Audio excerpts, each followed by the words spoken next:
RMC, Roten sans flamme. Le ring des supporters. Alors, vendredi, passage de l'Olympique Lyonnais devant la DNCG.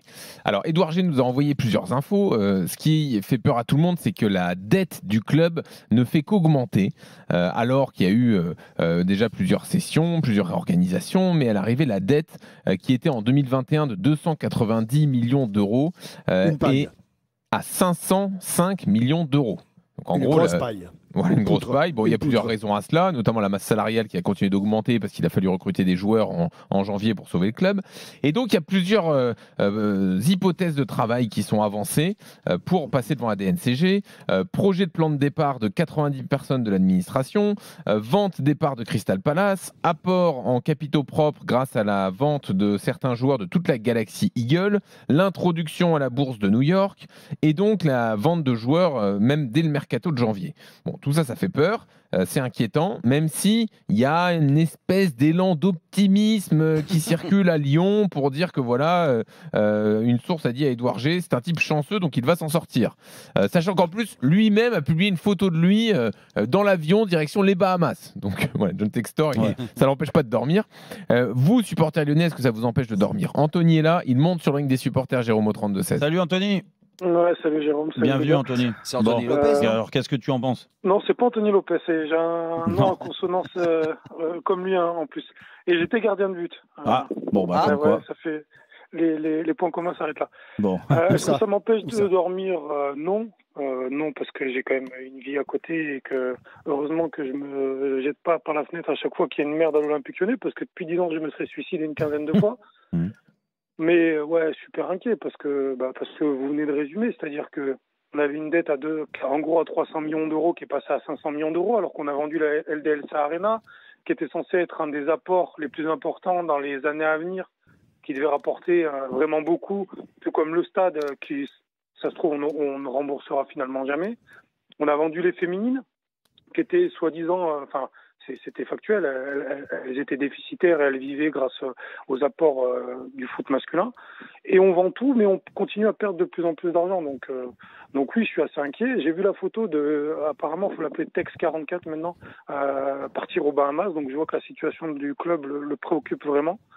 Donc oui, très inquiet. Après, comme tout supporter, moi j'ai mon meilleur ami qui est pour Bordeaux et il croyait que Bordeaux allait s'en sortir jusqu'au dernier moment. Donc nous, ça sera un peu pareil. Ça sera un peu pareil, c'est-à-dire qu'on va y croire et puis à un moment donné, la DNCG va nous dire rétrogradation administrative en Ligue 2, sauf qu'avec les coûts fixes de l'Olympique Lyonnais, c'est impossible. Parce que je me suis fait un petit calcul et on n'a pas besoin d'avoir fait maths spé pour savoir que l'Olympique Lyonnais ne peut pas être en Ligue 2, tout simplement parce que les coûts de gestion du club sont beaucoup trop élevés.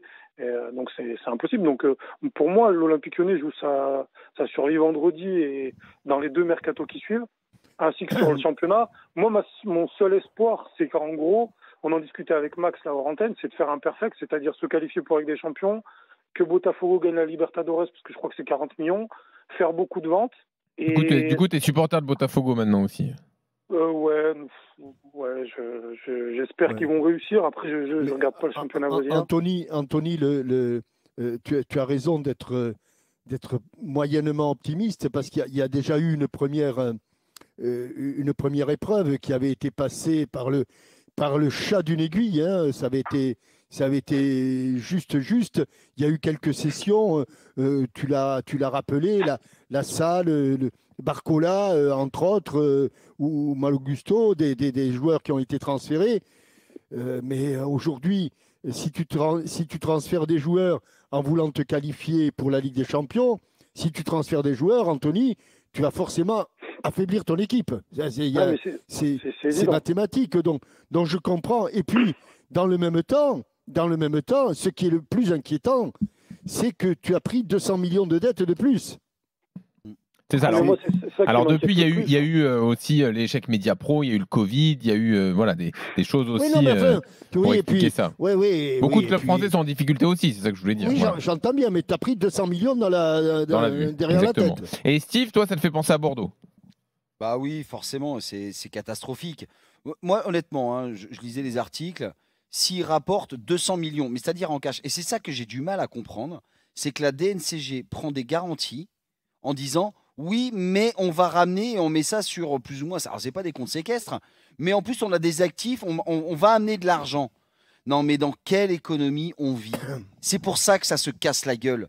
Parce qu'on confie les clubs à des gestionnaires catastrophiques qui apportent soi-disant que des garanties.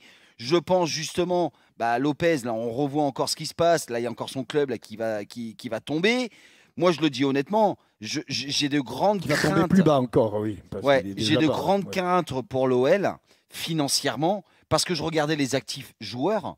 Sortez-moi un joueur aujourd'hui dans l'effectif, allez, 3-4 pour faire quand même, allez, on va dire un petit paquet de 100 millions d'euros, mais vous n'en trouvez pas 3-4 qui valent aujourd'hui, allez, entre 30 et 40 millions. Pas Lacazette, pas Tolisso, pas... Vous n'en trouvez plus. Oui, c'est vrai. Vous n'en trouvez plus. Donc le problème, c'est que, comme le disait tout à l'heure, c'est Christophe, c'est ça? C'est Anthony. Anthony. Que le disait Anthony, c'est qu'on fait une règle très rapide. Ils n'ont pas d'actifs, ils ont des dettes qui se creusent mois après mois, année après année. Moi, je vais même le dire, je vais même être très catégorique. Comment ça se fait s'ils ne ramènent pas 200 millions d'euros, c'est-à-dire vendredi? Comment ça se fait que le lundi d'après, l'OL est en Ligue 1? Parce qu'à un moment donné, il faut vraiment se poser des questions. Dans la gestion de nos clubs, dans la gestion, et je reviens à notre premier débat, dans la gestion de notre ligue, comment c'est possible qu'on vive comme ça, mais au-dessus de nos moyens depuis, avec autant de dettes, parce que je parle que de l'OL, je parle que des Girondins de Bordeaux à qui se sont fait très mal. Aujourd'hui, tu as plus d'un club sur 3 qui est en faillite. Ouais. Ah non, 2 sur 3, tu peux y aller. 2 sur 3. Donc, tu veux un mot sur Lyon qui tire le diable par la queue est le plus terrible. Et en plus, ce qui est quand même incroyable dans cette histoire, oui, c'est que le seul moyen, ou le premier moyen qu'ils mettent en avant, c'est de supprimer 80. le plan social. Ouais. C'est terrible parce que qu'est-ce que tu veux que ça représente 80 administratifs sur 1 an, sur 2 ans, sur 3 ans, par rapport aux 550 millions d'euros de déficit? Ouais, c'est sûr. Qu'est-ce que tu veux que ça représente? Dijon, la semaine dernière, ancien club de Ligue 1, Dijon a fait un plan social la semaine dernière. Ils sont en national. Merci Anthony d'être venu à la hauteur de ça.